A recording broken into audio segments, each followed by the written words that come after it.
Jason, If you get a chance, Mark, can you call me? who's going to be our next member of Congress from? What's going to happen next year, Jason? What? What's going to happen with the congressional race? Senator Shree's going to have a good Second part of. Adam, he was a runner-up.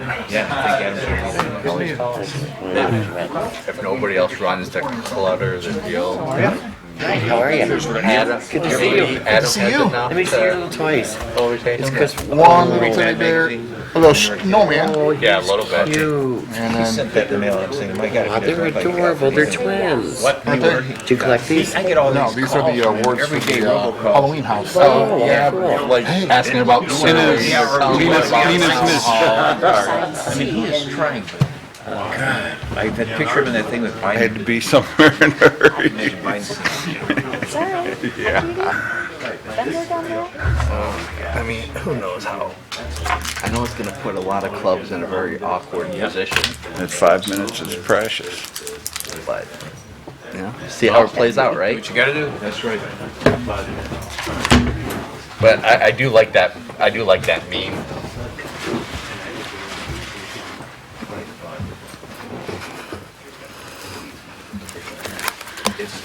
I'm crazy.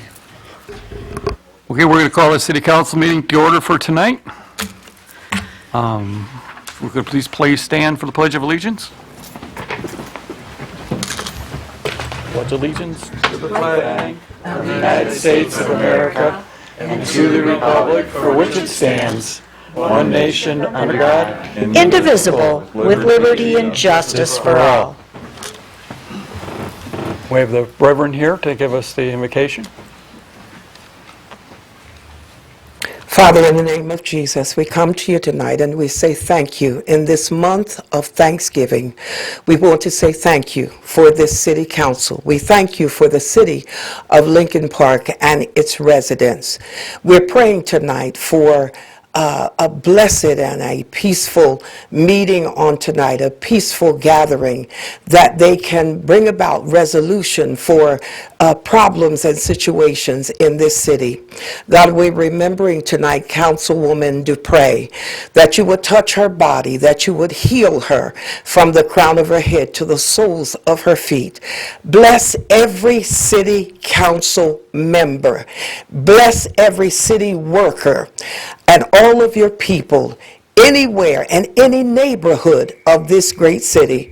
We ask you to continue to bless us, keep us, cover us, help us to be a blessing, even the ministerial staff to help us to help your people.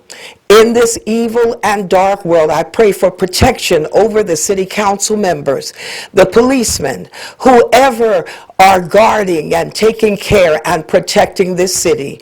We bless your name. We give your name the glory, and we trust you and believe you tonight because we realize that we need a power that is higher than ourselves.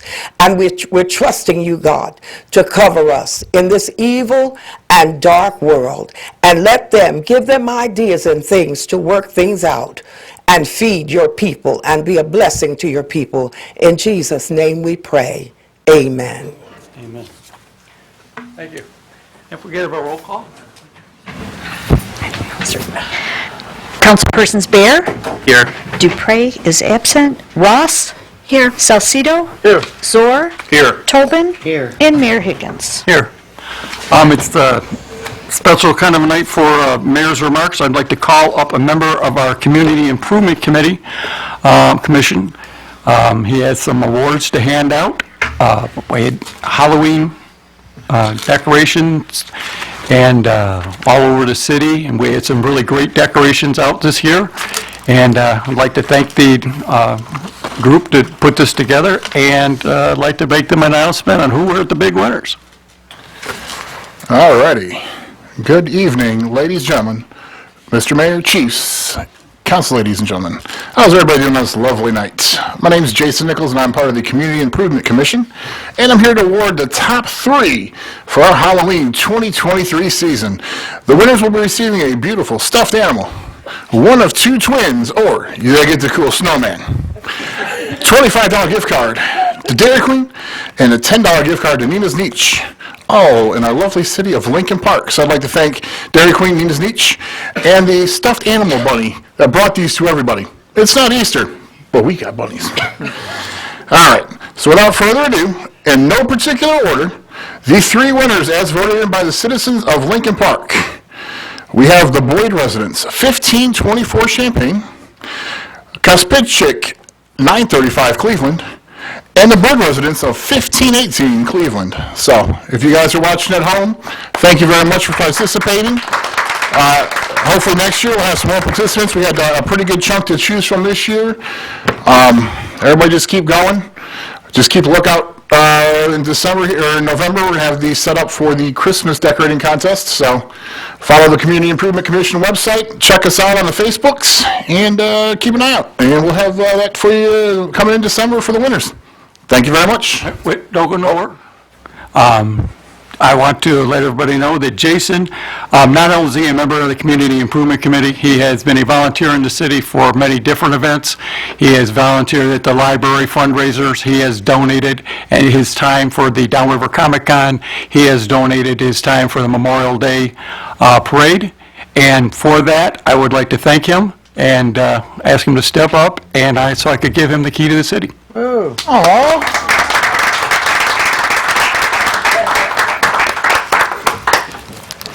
Congratulations.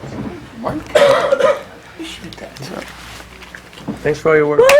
Nice going, Jason.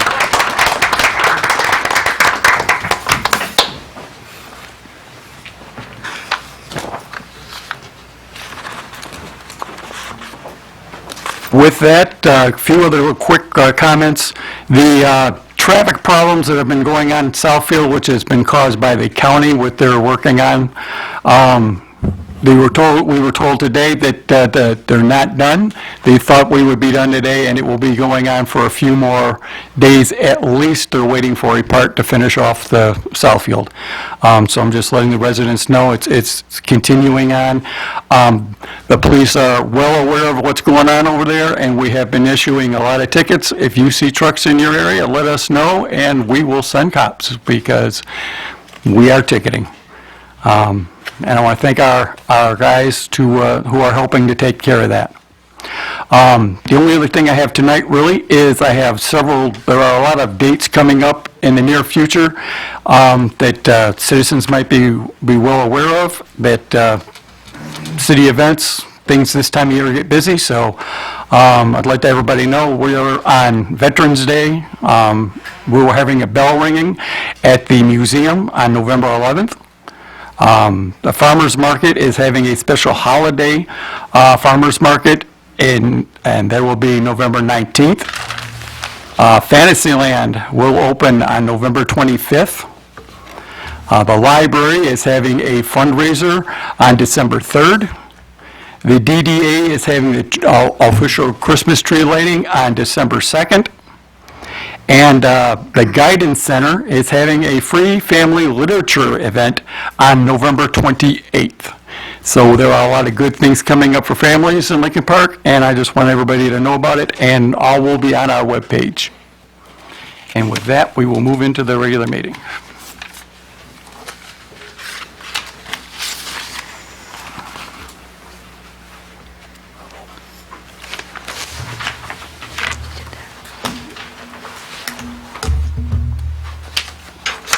Presentation is the next thing. So then-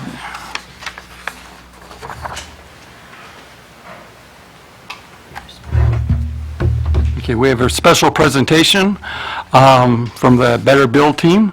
If you can come on up. All right. Have you explain everything, Hello? what's going on here, and let everybody know. Thank you. Thank you so much for having me. I wanted to give everyone a little bit of an update on the process for the city manager search. My goal after this discussion is to confirm the plan that was distributed in the packet, to answer any questions, and to nail down a few things, including the interview date. I gave a few choices in there, and I want to make sure I finalize that, and then make any changes to the plan as well.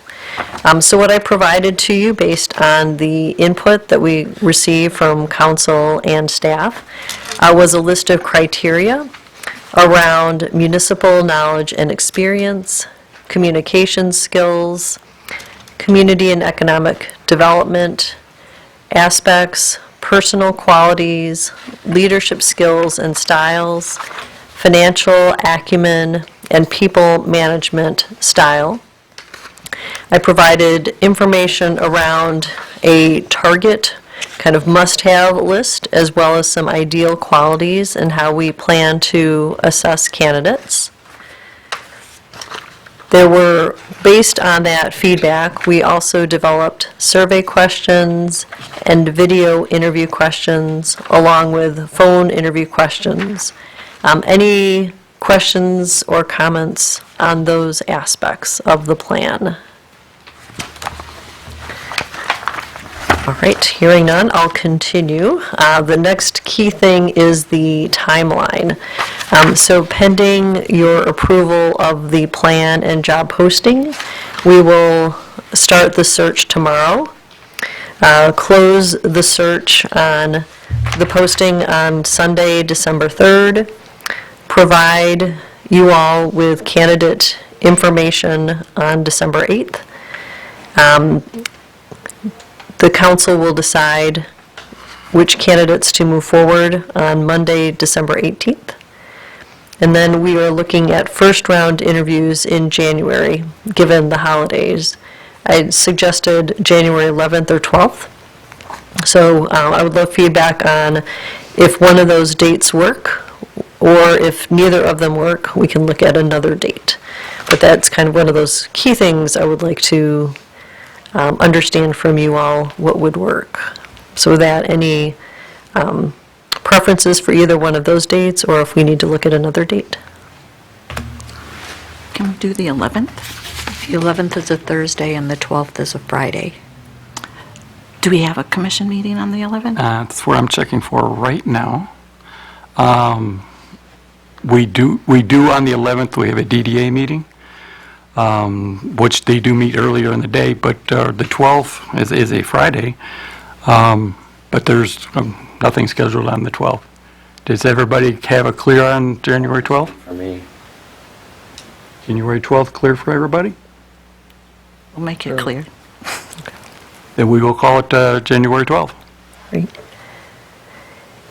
And are there any times of the day restrictions or preferences?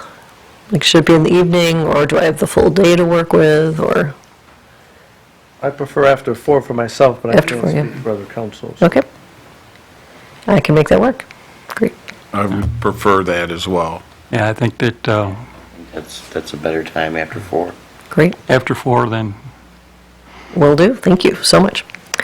All right, next is compensation recommendation. Based on the experience level and what I'm seeing in the market, I'm recommending a range of 110 to 150,000. I know there's been a lot of increases lately, but I just wanted to, and I know there's budget concerns and obviously a desire to be very fiscally responsive, but I also want to provide some feedback about what I'm seeing in the market as well. So I would love your I'd love to finalize what the salary range should be. I think that your suggestion would be the high end. And also, wouldn't that be on experience also? Yes, Yes. yeah. Generally, when we do a posting, they need a range, and so that's why we would want it, but it would definitely be depending on experience and subject to negotiation. Okay. Right. Through the chair, Your Honor, I'm not Yes. sure if I got all that, but I think the 150 range to me is a little high for just coming in, Yeah. regardless of their experience. Okay. So what would, I would say 110 to maybe 125. That's my thought. That's just me thinking. I would agree with that. I think we need to go to at least 140, 110 to 140, to get a qualified candidate with the experience that we need. yeah, At least see what we get with that. Yeah. Yeah. The key issue is if you want someone with prior city manager experience, my recommendation is going to be in that higher end above 125. If you are comfortable with, I think there's many experiences that could be good, such as assistant city managers or department leaders that would be in that up to 125 range. But if you do want to give yourselves as many options, I would suggest having a higher salary range. But again, it's your decision. I just want to make sure I'm sharing my perspective as you make the decision. Well, I would be good with 140. I think we're hearing a majority of 140, so we'll say 140 at the absolute top. Yeah, and again, it's completely based on your Right. negotiations. but- Negotiations and, Yeah. See what candidate pool we get to, so, Yeah. Yeah. we can't put that as, the range. We'll see what happens. Okay. The next piece was the job posting. I discussed aspects about the community, the role of the city manager, key job responsibilities, attributes that we are seeking, and key competencies, experiences, and the education requirements. Are there any questions, comments, edits to that? Okay.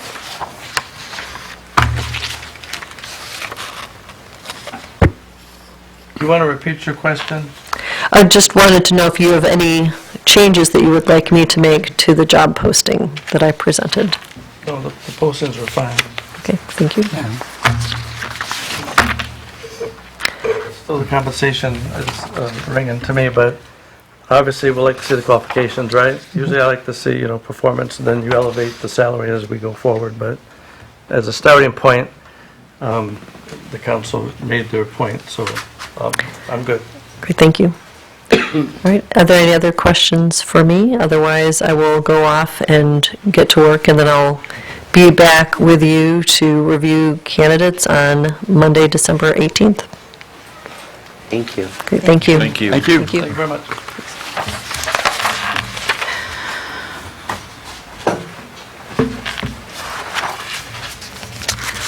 Resolved that the following items listed under a consent agenda be approved as presented to the mayor and city council. Approve the minutes of the regular meeting of October 16th, 2023. Approve the accounts and claims payable. Approved the charitable solicitations of the Goodfellows. Attend training for the Parks and Recreation. Approve annual Wayne County maintenance permit. Appointments to the Charter Review Committee. I'll move. Support. Councilpersons Tobin? Ross? Yes. Bear? Yes. Salcedo? Soar? Yes. And Mayor Higgins. Yes. Thank you.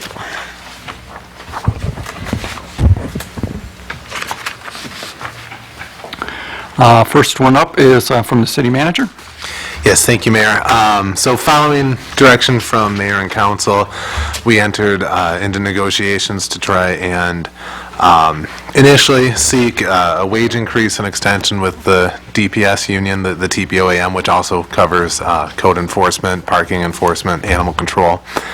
After some back and forth and attempts, we eventually were not able to get a full extension, but we were able to get to a wage increase that hopefully will help retain employees. This is at $1 per hour for all employees, and kind of the big win for us is the $1.50 an hour for the water and sewer division. This has been a key issue for us in the last couple rounds of negotiating, is that the water and sewer guys require a little bit more of technical training.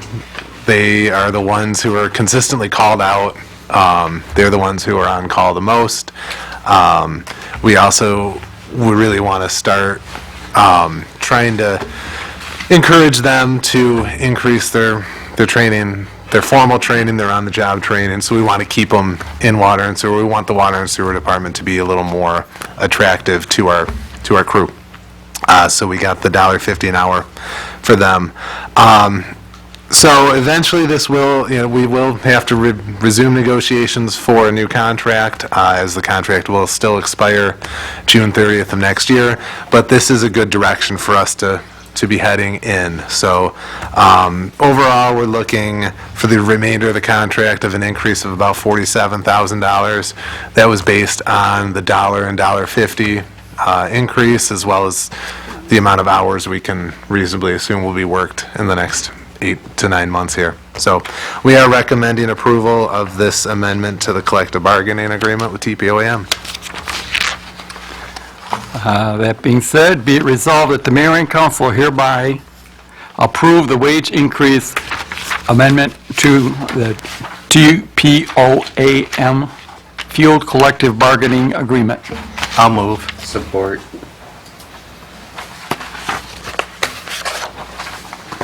Through the chair, Your Honor, before we no discussion, I hope this low raise before the negotiations shows good faith that we want to retain our employees, and hope this shows good faith in that, so I'm in favor of this motion. Through the chair. Yes. I'd just like to say that I'm very happy to see this go through, that it was difficult, it was a rough go for a minute there, and I hope that this shows TPS, like Councilman Salcido just said, that good faith that we want to see everybody work and that we really appreciate their hard work, and this is a good start. Thank you. Thank you. I just want to say that the mayor and council truly appreciates the DPS workers and what they have done for us and what we do. And this is just to let the world know that we have some of the best workers in the world. And with that, I will call for a vote. Councilpersons Bear, Yes. Tobin, Yes. Ross? Yes. Salcido? Yes. Soar? Yes. And Mayor Higgins? Yes. The next one is up from our clerk. So this is a new used auto dealer license. This particular location wants to do a wholesale dealer. That means that they do this without bringing vehicles to the location. They don't have a lot that they sell them from because they sell them only wholesale. They do not sell retail. Okay? So the resolution reads, resolved that a new 2023 Class W used vehicle wholesaler dealer license be approved for the following location: Bach Enterprise LLC at 1771 Dix, Suite 200. I'll move. Support. Hearing nothing, I'll call for the vote. Councilpersons Ross? Yes. Bear? Yes. Salcido? Yes. Soar? I'm going to say yes, regretfully, but yes. Tobin? Yes. And Mayor Higgins? Yes. And the next one is up from the clerk's office as well. Okay, so this one is for a Class F scrap metal processor license for Ruby Recycling at 3298 Dix. The building superintendent and the city attorney had agreed that they're meeting the requirements for their previous licenses and that they're working with the county on stormwater retention and Eagle regarding air quality and noise issues. They have provided their proof of insurance and they have paid all of their fees. The resolution reads, resolved that a new 2023 Class F used vehicle scrap metal processor license be approved for the following location: Ruby Recycling LLC at 3298 Dix. I'll move.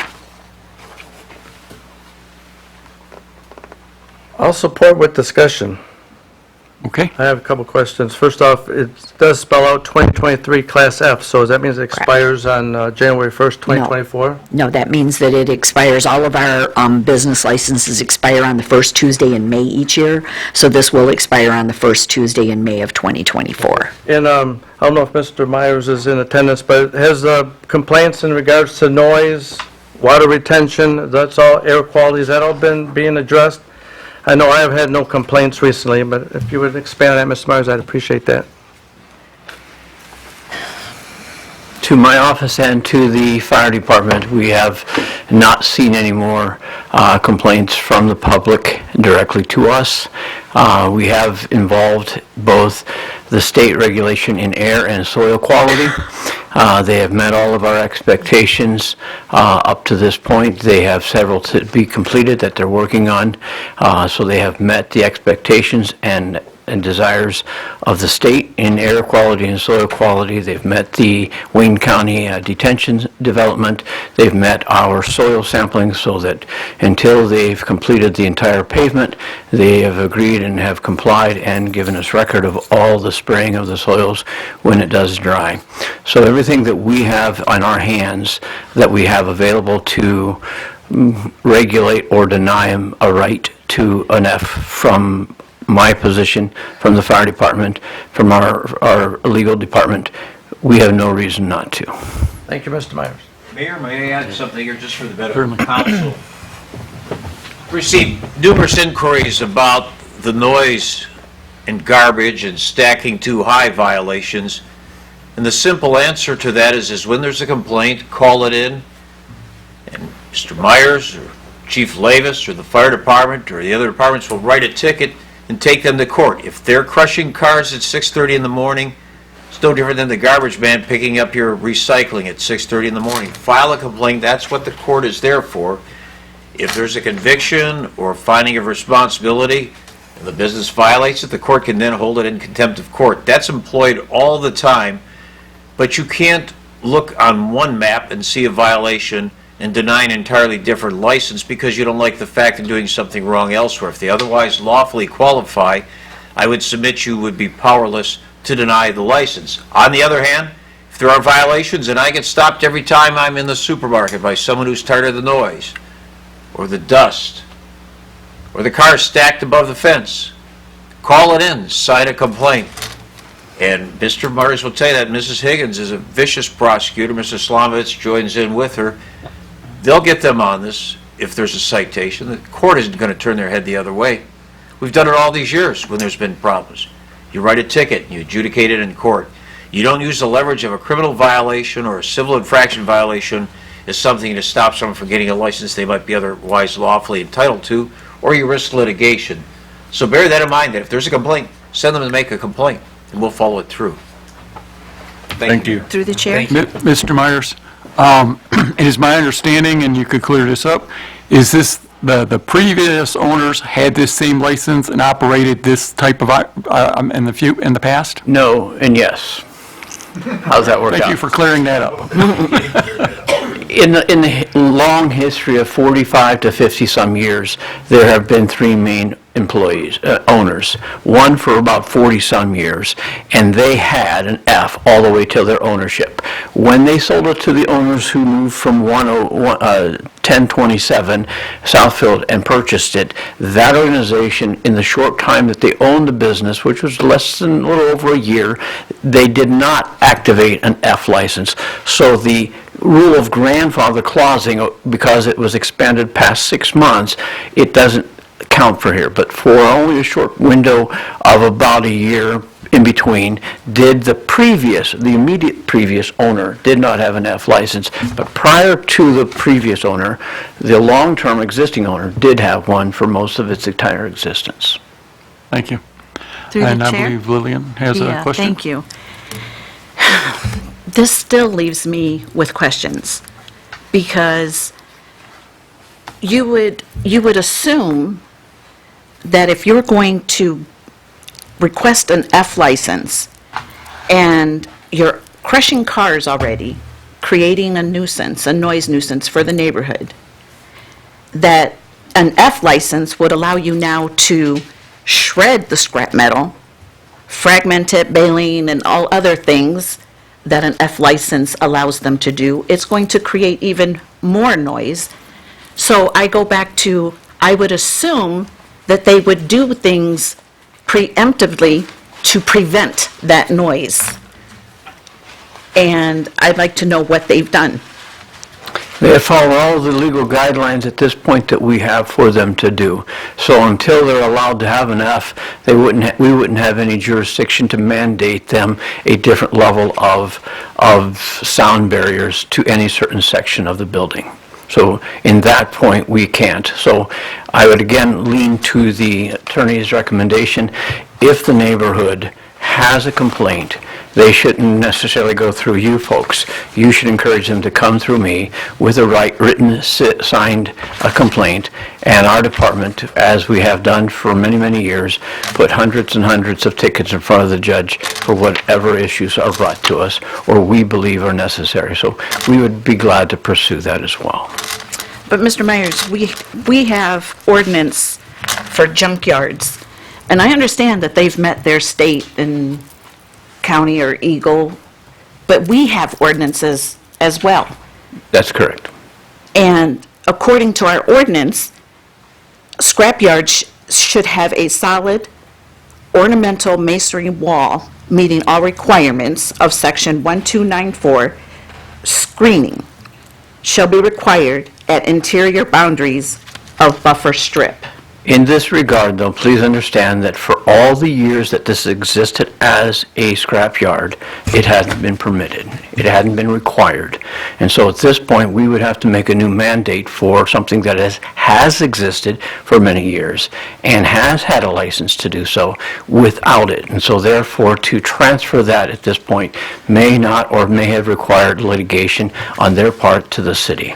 And so at this point, the fire department and I have not recommended that they create an entire surrounding firewall of noise with a cement wall. So that bothers me. Understand? That does, because even though the previous owner, you said, had that F license, they didn't, they didn't utilize it, I guess. They utilized it, they just did it in a different system. Our ordinance. So, okay. Can you explain that, what you just said, different system? Yeah, in other words, the technology back then and how they chose to use their investment in making revenue stream wasn't the same as the modern day. So the company that's coming in is bringing a modern system. They've upgraded their securities, they've upgraded their lighting, they've upgraded their fire protection, they've upgraded all of those to meet also the cost of being able to process material faster, quicker, and more efficient than the previous owner or the original owner did for many, many, many years. So they're modernized, but does the modernized equipment create less noise, a less decibel volume? I can't confirm or deny that.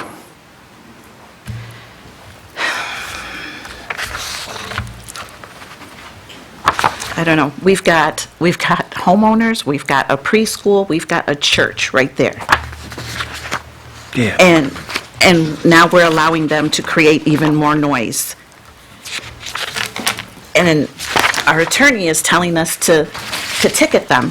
But I've complained about the barbed wire since what? And it'll be June? addressed in the completion of the project.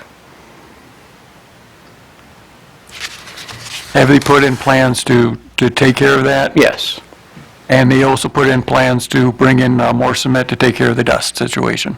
That's correct. It won't be cement, it'll be asphalt. Okay. Do we know these machines that will be shredding and shearing, are they going to be enclosed in some sort of tent like they have those other ones? Not all of them and not all the time.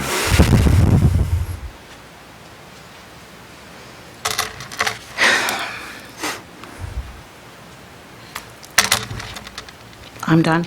I don't like it. I mean, I wish we had something in writing that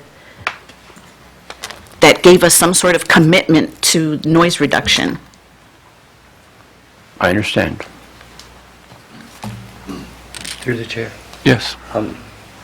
I just want to say, if we have this ordinance, a city ordinance about the junkyards, and they're looking to get this license now, and you're saying that they meet the requirements, but we have this ordinance on our books. Wouldn't this be a good time to enforce this ordinance before we go any further? Because they're not in line with our ordinances. And you can trump this decision, but my perspective in the fire department's decision was that in the intent of the law, that it was an existing system that was always used without that ordinance in its place. We did not enforce it. And since we did not go to planning commission because of the decision made by our legal department, we did not add that to its demand for protection of the community. The other question I have is, working with Eagle and the county and the air quality and that, it's all been tested, and you've seen the results and everything is passed, and is it going to be tested again when this is done? Yes. And everything's passed to this point? Yes, and we do have the opportunity, through the fire chief and myself, to request at any time we're concerned, or a complaint is large enough, to bring Eagle back in and have them do it again as often as we need. And you will test again when this is all done? Oh, yes. I probably won't test only after that, but before it's finished. Thank you. And can we request about sound as well? Yes. Now, to do that, please understand, you might have to probably take a outside agency to do a decibel testing, sounding from the distance properly that would be given in our ordinance. Our city does not have the equipment or the tools in any of the 4 departments I can think of, fire, police, DPS, or building department, to do decibel testing. Mayor, can I add something here? Yes. I'm going to contact Mr. Pesic, who many times has represented the city in condemnation cases in the past, who's their counsel. If there can be a punch list of the concerns of counsel, I'll contact him. Sometimes the lawyers could put better pressure on the client than negotiating this way. There's no reason to rent a decibel meter now if we can tell them what the problems are. The problem I heard is they start slamming away at 6:30 in the morning. And if we can worry about the dust and the dirt, and if somebody needs a better fence, Mr. Pesic's indicated his client wants to cooperate with the city here for Ruby Recycling, and they've got some lawful permits now. If council provides me with a punch list of what they're looking for, I'll get it to Mr. Pesic and ask him to look into it with his client, irrespective of whatever you do tonight on the vote. How about we table this then until Mr. Zelenak can confer with the... Mayor, you could table something if you like before someone makes a motion to table that's supported, because it's not debatable. I'll just remind you of the actions in the past is if you deny one license where they've met the lawful parameters because of your concerns over something else, that's always been overset in circuit court. I'd ask council to move prudently, because if you believe your mission is to satisfy the requirements of the code on other violations, and this has no violations thus far, but they meet the requirements for a license, you not unduly delay the issuance of a license.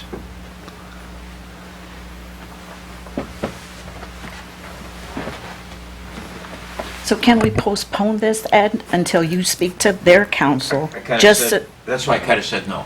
I don't think it's a good idea. I think if you have a reason for denying the license, you deny it. Then I'll speak to counsel, but you know how lawyers are. I guess I'd like to call the question and Okay.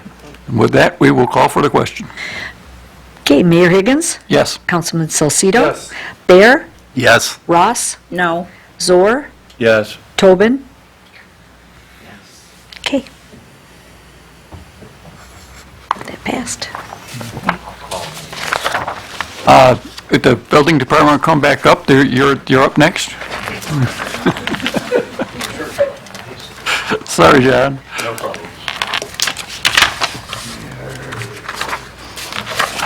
How may I assist?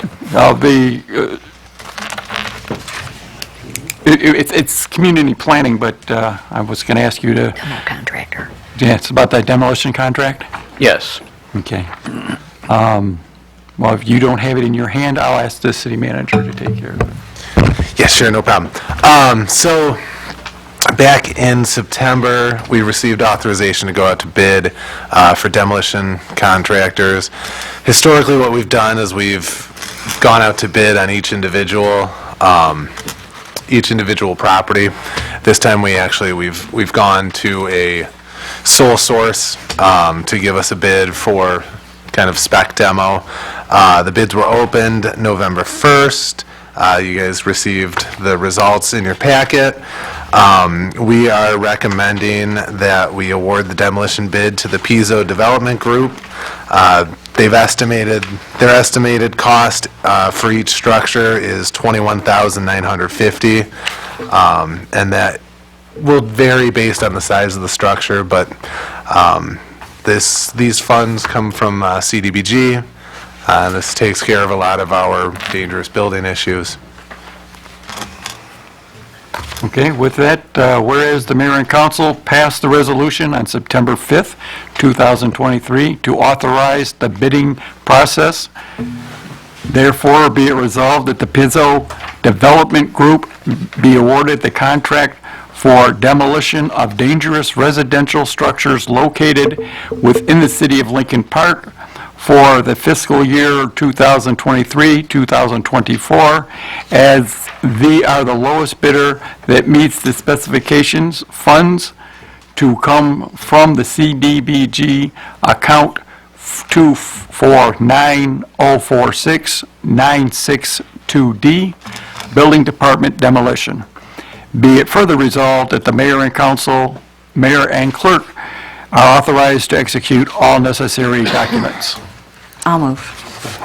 Mayor, may I just indicate that the Pizzo family is a client of my private practice and they're good friends. I didn't know they were getting the bid, but I won't participate in the contract when you review it. And that's under the ethics ordinance. Okay, I believe our, And Mayor, may I add to one correction, is this Pizzo was not the lowest, they were the second lowest in two of the contracts. okay, can the city manager tell me why we went with the second highest then, or second lowest? I can do that if you want. I think Okay. Mr. Myers Go ahead. can.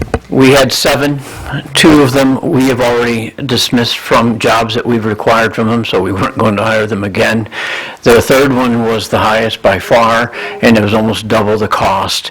And then it left it really to the 2 or 3 that were left, and they were within the range of $3,000 to $5,000 of each other. 2 of them were eliminated.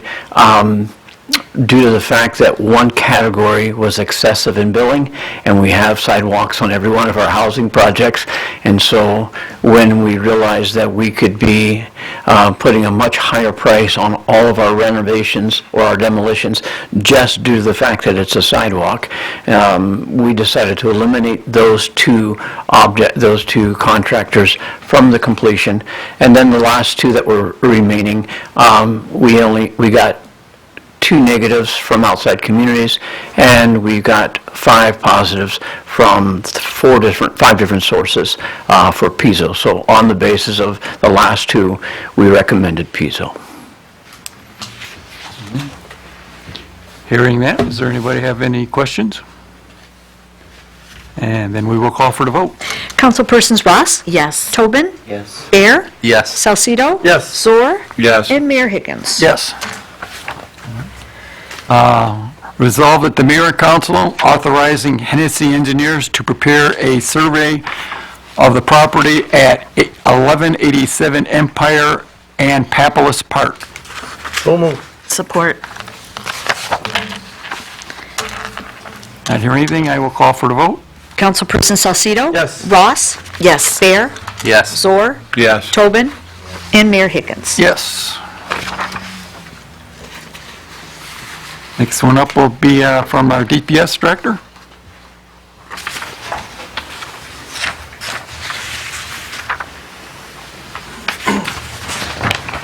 Good evening, Mayor and Council.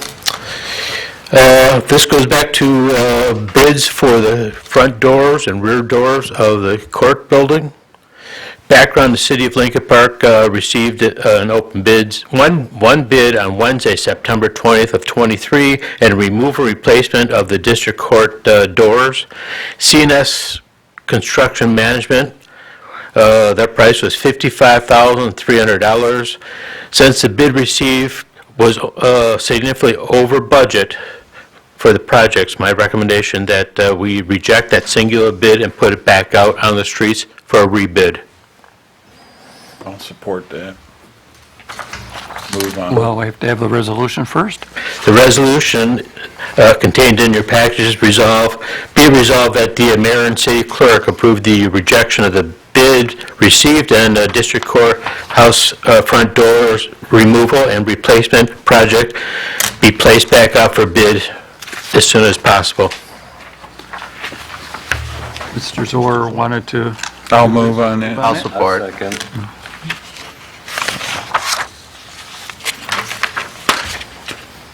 Hearing nothing, I call for a vote. Councilperson Zoer, Yes. Tobin, Yes. Bear, Yes. Ross. Yes. Salcido. Yes. And Mayor Higgins. Yes. And you're up again, John. The next item before you is, I'm requesting mayor and council to waive the formal bid process so that the DPS can replace some of their sign producing equipment. We do our own signs in-house, and present equipment we have is approximately 8 years old. We can no longer receive, or we can no longer locate parts, let alone have somebody locally to come in to repair this process. So we're asking that you give us authorization to waive the bid process and purchase this equipment from Wensco, product for plotter and cutter at a cost of $611.95. And the resolution be resolved that mayor and council approve waiving the formal bid process to allow the city of Lincoln Park to purchase a replacement plotter from Wensco Sign Supply in Farmington Hills for $6,611.95. Be it further resolved, funds to come from major and local traffic control accounts 202-474-782-000 and 203-474-782-000. Support. To the chair. I was just going to add one question first, if it's okay. Why are we avoiding to take it out for bid? Because the other companies that we have found are not local, and if we had to have service done on equipment, they'd have to come in from out of state to do this. Farmington Hills is approximately 45-minute ride, and they have their own staffing to come out and repair any problems we may have with this equipment. Okay, now, Mr. Zoer? My question is both related to the city manager and to the DPS director, that if we spend $6,000 on this, will that take away from our either replacing the generators that are missing for our traffic signals, or coming up with a solution? So I will say, by not replacing it and by having to go out to purchase signs, we're going to spend a ton more money. I agree So, with that. there is a cost saving here. I would like to add to that, we did the same review approximately 7 years ago after we purchased this equipment, and I'm going to use a typical stop sign, just the stop sign, not the post, the octagon stop sign. We used to pay $110 for it, and we were able to resurface it for $13. I'm in support of getting the sign plotter. And the second... I'm just saying it's $6,000 that we're taking away. It's part of traffic and control, and I've asked several times now for a resolution to fix that situation so that our citizens don't, when we are a power outage, we have something in place. Right. No, I don't think it's going to affect that one way or the other, because we do still have to work through the county to Okay. address the issue, and I'm just asking the question. Any further questions? No. Okay, then... Thank you, sir. I will call for the vote. Councilpersons Tobin, Yes. Ross, Yes. Bear, Yes. Salcido. Yes. Zoer. Yes. And Mayor Higgins. Yes. Thank you, Mayor and Council, for both items. And with that, we will move on to the city manager's report. Yes, thank you, Mayor. Good evening, everyone. A couple items of note. The city has rolled out its new emergency alert text message system, Code Red. Couple ways you can sign up. You can go to the website and follow the links to sign up there. You could also text LP Alerts, one word, to telephone number 24639. So that's LP Alerts, one word, to number 24639, and that'll get you a link to be able to sign up. It's a pretty good system. We're excited to roll it out. It gives us the ability to actually target areas, what they call geofencing. So if we have a water main break, say near New York and Dix, we can target a certain radius of that area to be able to inform everybody that yes, there's a water main break, and that is why your water pressure may be low. So that's very exciting for us. I don't know if anybody's been by Richmond, but we are getting very close to that project being wrapped up. Some punch list items, it looks like still. I drove on the riding surface just yesterday, and I have to say it is the best I've experienced on that road, I think, since I started driving 25 years ago. So it's really exciting. As the mayor noted, the Southfield issue, the DTE gas pipeline issue is still going on. It is causing significant issues, but we do also have to remember coming soon will be the county project on that bridge over the creek, which is going to be even longer and potentially more disruptive to the flow of traffic. I doubt we're going to have the same kinds of detour issues because of the size of this project, but we still very likely will have some more coming. Quick note, Friday is the observed day for Veterans Day, so city facilities will be closed, city buildings, on Friday. And then last but not least, some anniversaries for the month of November. Mostly, it seems, in the police department, although there is a certain chief who is over 26 years now, 27 years, but we won't talk about him. It's not a 5 or a 10, so. Anyway, so Lieutenant Hammerly is hitting 20 years this month. Sergeant Vayonette, also 20 years. Officer Christopher Murray is hitting 1 year this month. In the police records department, it's Crystal Ogden who's hitting her 1 year with us. So all exciting all around. That is all I had for you tonight. I'm happy to answer any questions you might have. Chair? Just, hold on. Since we brought up the bids for the demolitions, we still have some issues from the last guy who just left us a mess over in Pond Park. Do we have a plan for that? We're going to be working with Parks and Rec and DPS, and they're shaking their heads yes that there is some plans, so. It's already been started. So there you go. It has been started. Okay. And I believe Lillian was first. I just had a really quick, I hope. Code Red, I went to sign up, to do the text, but I got a call, so I got sidetracked. What all is it going to ask for? Because before it was pretty easy. I don't think there's a ton of required information. You can give the information you feel comfortable. Okay. But you can give them, I think, quite a bit of information if you are comfortable. So, Right. The most important thing is a way to contact. Right. I signed up last night. It took less than 5 minutes, and there was very little information that you had to give. Okay, thank you.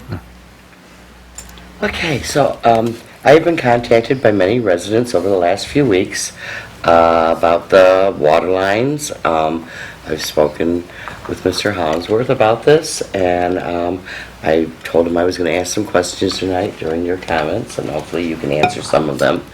We're going to start with the water loss that we experienced over from the 14th to, the 23rd, I believe, and what was going on with that, and how we're going to deal with it in the future as far as how we're going to pay for that water loss, why it happened, what was done while it was spruiting all over the place, I know that they tried to do a temporary fix. The residents want to know what's happening. So I'm kind of going to ask a few questions, and hopefully we can get some answers out to the residents about where the project stands, what happened in that instance. If we want to start there, I don't know if somebody wants to address that. We've got John Kazoo from And I've DPS. talked to these gentlemen about it, but the residents really want to hear what's going on, and I thought that it'd be, not to hold everything up tonight, but if we can give some answers out. The first item that you'd brought up, as I explained to you before, and now for the audience, we had an issue where we had a valve problem, an existing valve problem, and it started to leak, and basically it physically broke down. We knew that, and the last time I was before this mayor and council, I think it was on the 6th, I told you it was going to be corrected the following day. Well, it was my staff's understanding that the contractor was going to correct it. The Hennessy staff's was under the same auspice that the contractor was going to correct it. What the contractor did is they tried to put two large C-clamps to close off the gap in the valve, which would significantly slow it down, and they would not have had to put an enormous amount of time into it, because approximately 4 days later, that valve was going to be removed. They tried that. It lasted a short time, but not until they needed it to. That's when it did open back up. I was out there at the time. I was there the whole process, and the contractor kind of got fed up with it and decided to take out that valve and replace a valve out of their own stockpile of product. As far as the water loss, I'm negotiating with the Hennessy Group and the contractor we should have that responsibility, or at least I don't think, of absorbing all of that water loss. They chose to try to slow it down to save a little bit of time. It worked for a little bit of time, but it didn't work as long as it needed to work. And for that, they probably should have either rebuilt that valve or replaced that valve. But they also knew that replacing that valve, they'd never be able to recover that valve, and it would be a lost cost to them. So it's still in process. Yeah, it was 11-day water loss. No, and I wouldn't agree with the 11 days. It was called in on the 14th. Independent of... On the 20th, and the valve was replaced on the 24th. I recognize that, independent of that, Yeah, but so here nor I just want there. to know that the residents to know that, we're aware that, we want to know, the residents to know that we don't want them to absorb all of that, and that you are working, and Mr. Hollingsworth is working, so that that is not going to be something that we're going to try to avoid, to get them to absorb the costs. So that's, that's something we've all talked about, and I just want to relay that to everybody.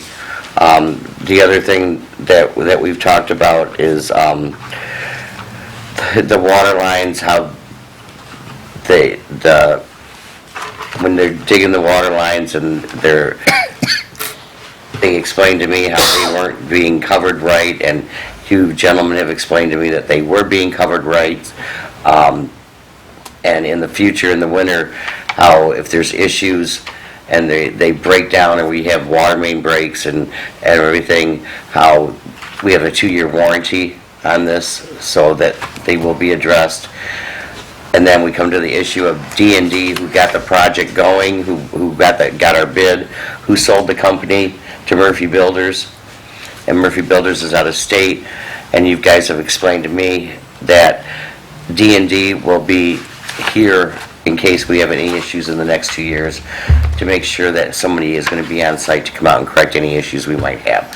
So again, I'm asking you to reassure everybody that these things are all being covered, and that they can rest assured that we are not going to have any big issues, and if we do have any problems, you guys are working with everybody involved to make sure that it's going to be addressed in a very timely manner. I just want to cover all this with everybody out there so that they know everybody's aware what's going on. I would agree with everything you just said. I'd like to add a little bit. As of today's date, Gregory, 100% of the pipe has been installed. The hydrants and valves, 100% have been installed. The services, 100% have been installed. The concrete restoration for Gregory is 100%. The lawns, probably not until springtime, just because of the weather out there now. Going on, Stewart, 100% of the pipe has been installed. 100% of the hydrants and valves have been installed. 90% of the services have been installed. 10% still have to be installed. The contractor does have, I think it's 4 or 5 service lead installation crews. The concrete restoration is 0 so far. The lawn restoration, again, not until next spring. Pagel, pipe is 100% installed. 100% hydrants and valves have been 100% installed. 90% of the services, 10% still in process of being installed. 0 concrete restoration so far on Pagel. 0 as far as yard restoration. Merrill, 95% of the pipe has been installed. 100% of the hydrants and valve have been installed. 57 services have been installed, and there's 16 left to be done, and those are lead, but they're in process. 0 concrete has been installed and 0 yard restoration so far. St. John's was the latest one that we've added because of the number of water main breaks in a 1-block area. 100% of the pipe has been installed. None of the hydrants and valves yet.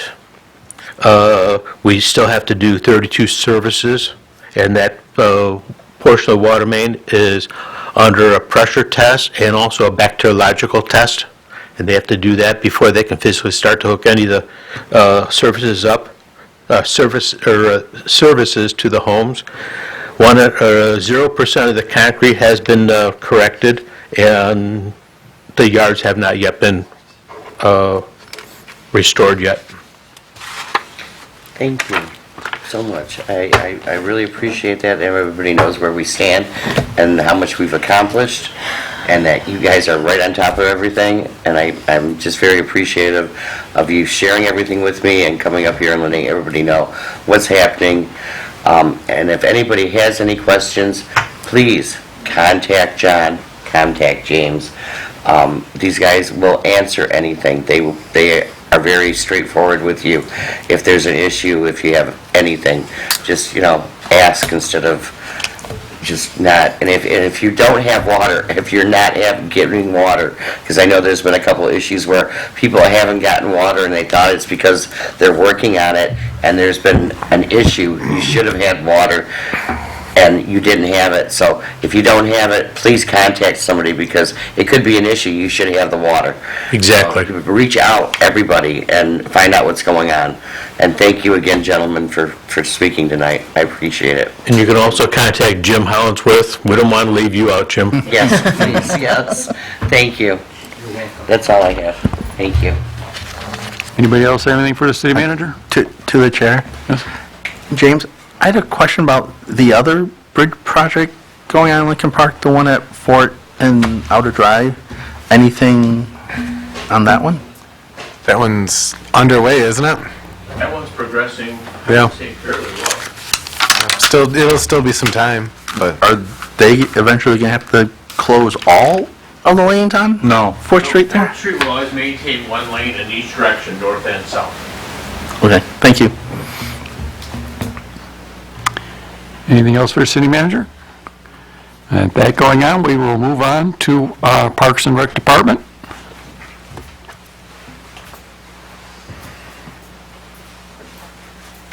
Good evening, Mayor and Council.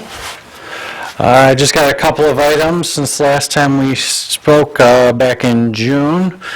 Our master plan has been uploaded to the DNR and approved, so we're good on that. We can start applying for grants now.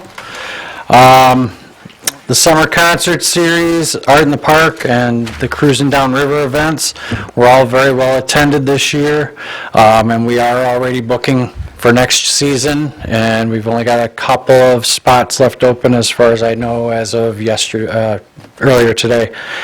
We are accepting applications starting on January 1st for the vendor events.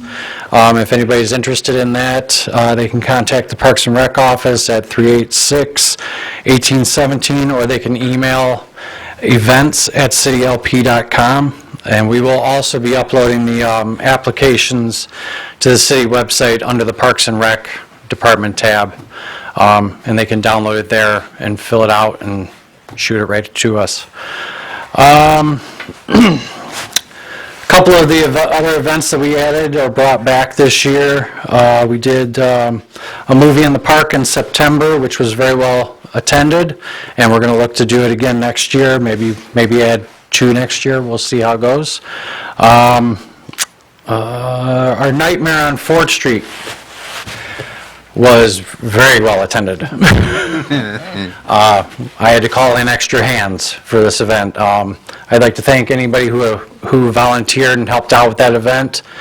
We did over 400 pumpkins were given out that day. We probably could have given out another 400 on top of that.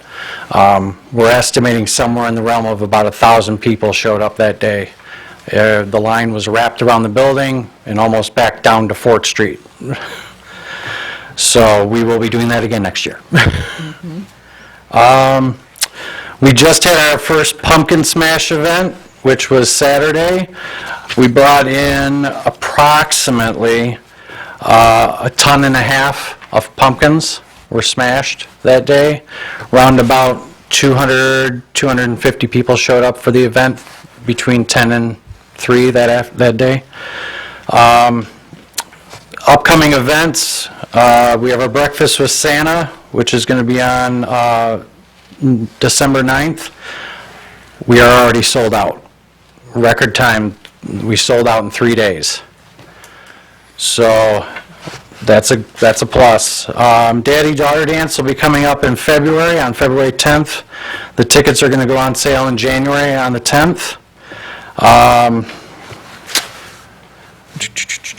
Our recreation software, last time we talked, we were in the process of switching things around and changing over. We have already switched over. That happened in August. We're now using DaySmart Recreation. The company that we were with was bought out by this company. Our contract was already ending with that company, so it was just an easy switch over. We didn't have to really do much on our end. And so far, everything's going really well with this system. Everybody's liking having the option to be able to pay online now, including ice bills at the rink. They can pay everything online. They don't have to come find me or find a staff person to pay a bill now. Over at the community center, we approved a while back our Wayne County funding to do a project in the arena. Inside the arena, we refaced the dashboard system, and they look brand new now. All the hockey players, James will probably attest to this, have no idea which way the puck's going to go now. So they look brand new. We're working right now on getting all of our advertisements back up. So if you know of any companies that would like to advertise with them, have them reach out to me. I'm going to be placing an order here shortly to get the new ones put up. And if we can get them done all at the same time, it gets us a little bit of a cost break on that. So,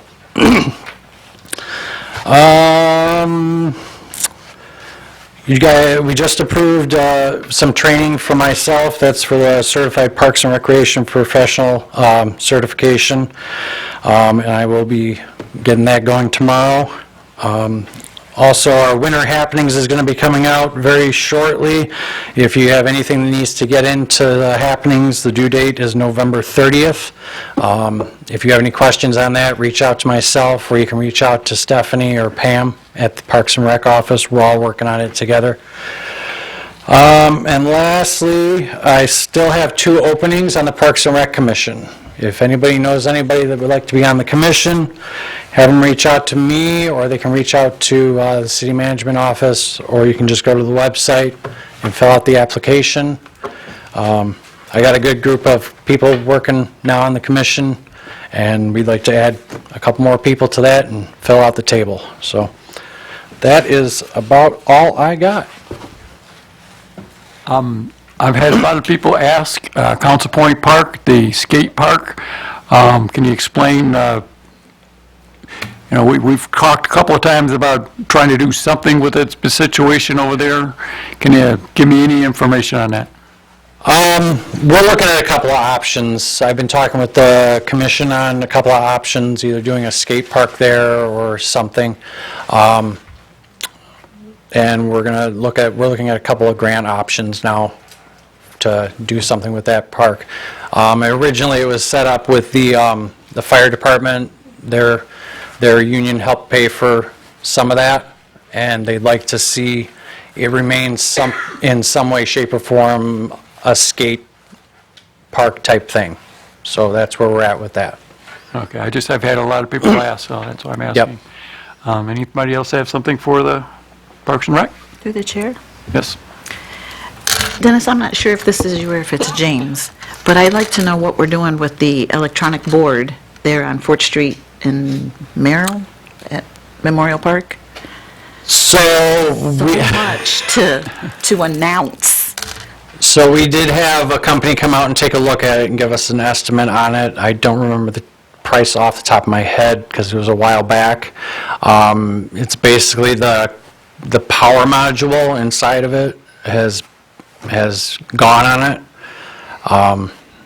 And that's where we're at. Now I've noticed that it is actually, the panels are actually starting to detach out of it. I've put one back in twice over the past week, so I think it might be getting more than what we thought it was now, so.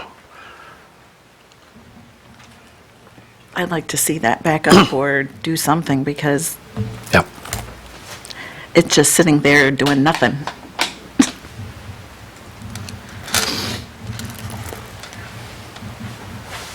We'll take a look at it. Thank you. Anything else for our Parks and Rec Director? With that, I've said it at other meetings, I'm going to say it again. You did a great job all summer at all the programs, and what we did with the magazine, the happenings, amazing. Much, much better, and just thank you. No problem. Thank you. Thank you. Thank you. Okay, with that, we're going to go to citizen communications, if anybody would like to talk to this body.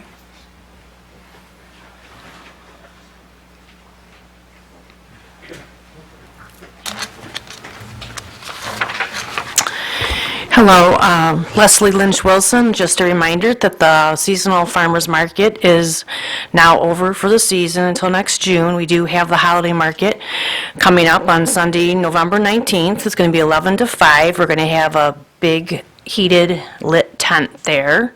So it's going to be a game changer for us.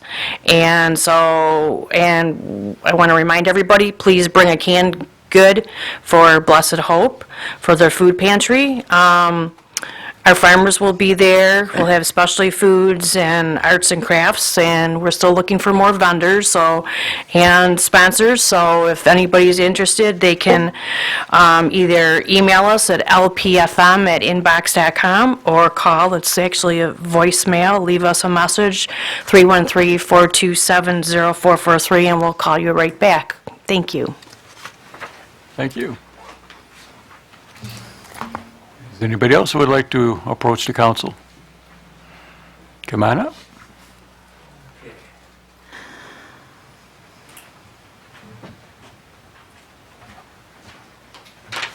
Good evening, Mr. Mayor and Council. Rick Succo.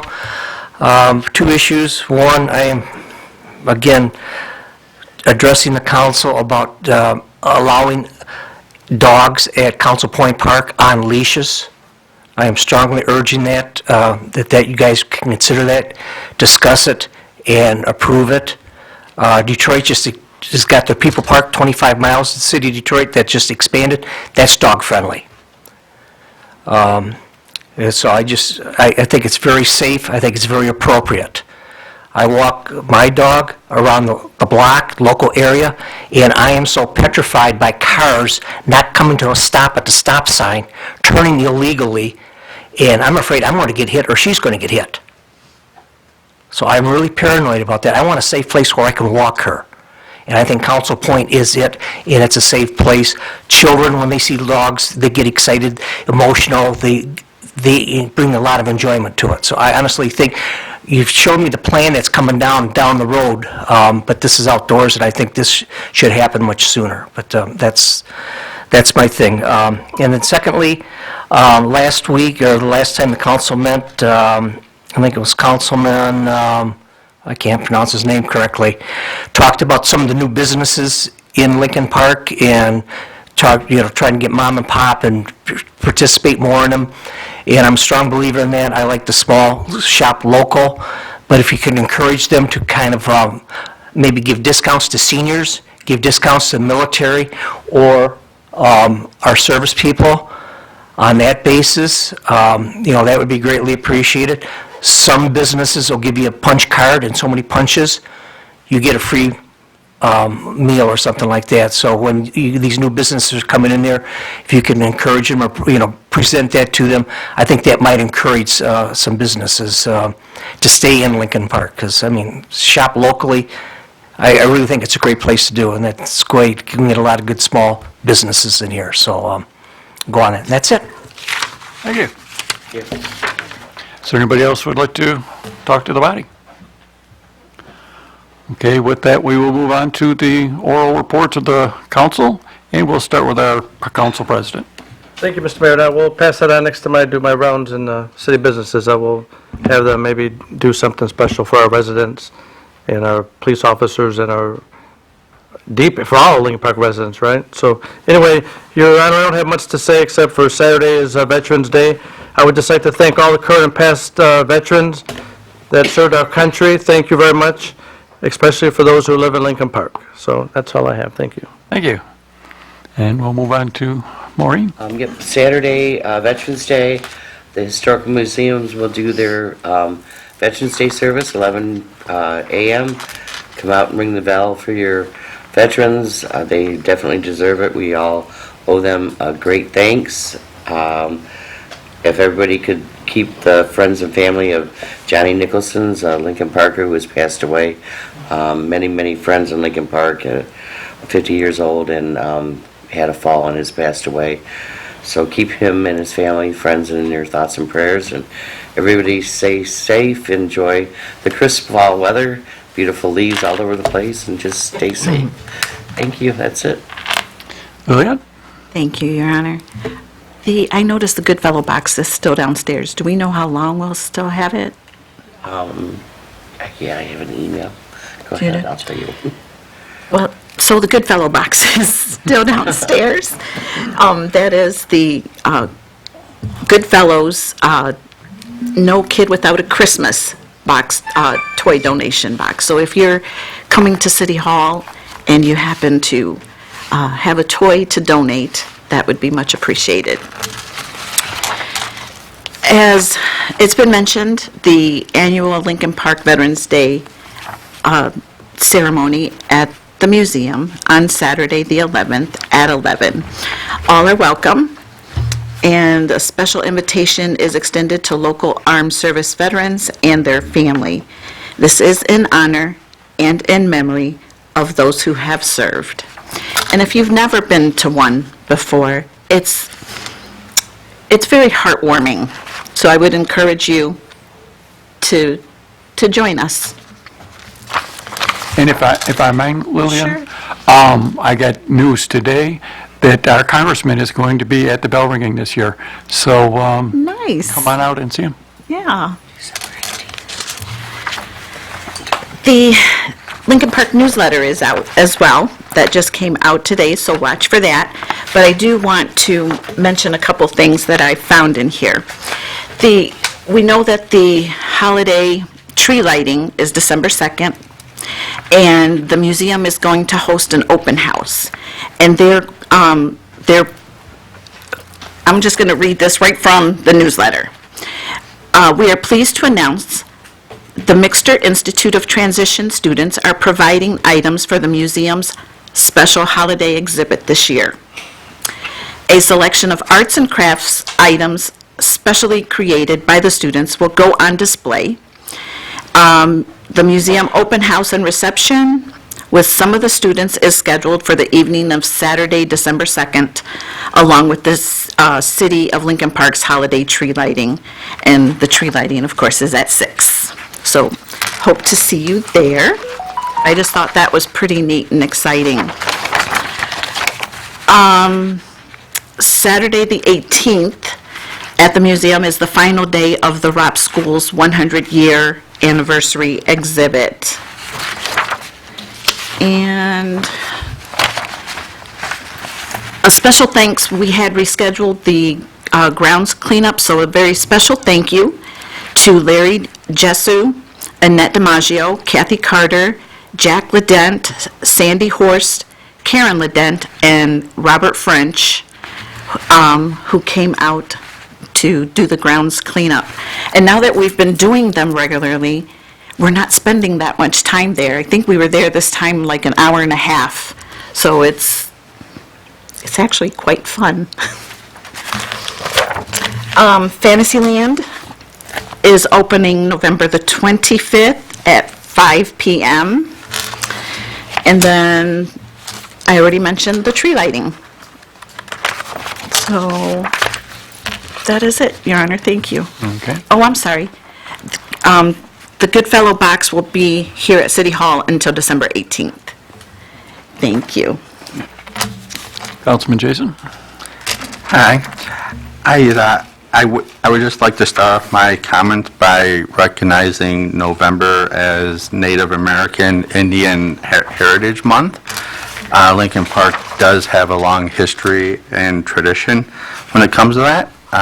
The park that been named plenty of times tonight, Council Point Park, is named after a historical event. It is not in the original location because the creek has been moved a couple of times in the last 100 years or so by the county, but there is a historical marker that symbolizes what went on there at one time. And the first sentence on each side of that states that on April 27th, 1763, Obwadiag and Ottawa, who was also called Pontiac, assembled a council of warriors from various tribes near that site.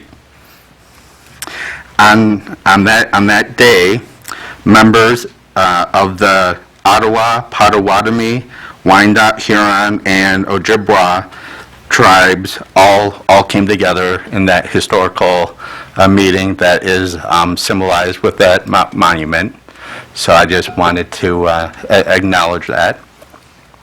And this past Thursday, I took up the invitation of our county commissioner, Cara Clemente, to go down to the Guardian Building, downtown Detroit, and I sat in on a regular session of one of their meetings. It was a very neat experience.